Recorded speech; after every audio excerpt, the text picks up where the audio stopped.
In this video, I am going to show you how to install Dofu Sports on your Firestick easily and quickly.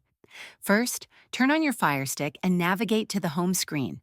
From there, go to Settings in the top menu and select My Fire TV. Next, click on Developer Options and ensure that Apps from Unknown Sources is turned on. This setting allows you to install apps from outside the Amazon App Store. Now, return to the home screen and use the search function to find the Downloader app. If you don't have it installed, download and install the Downloader app from the Amazon App Store. Once installed, open the Downloader app.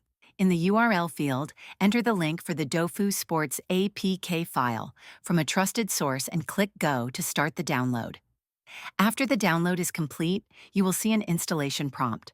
Click Install to install Dofu Sports on your Firestick. Once the installation is finished, you can open the app directly from the Downloader app or find it in your Apps section. Start enjoying live sports streaming on your Firestick. If this video helped you, please like and subscribe to the channel.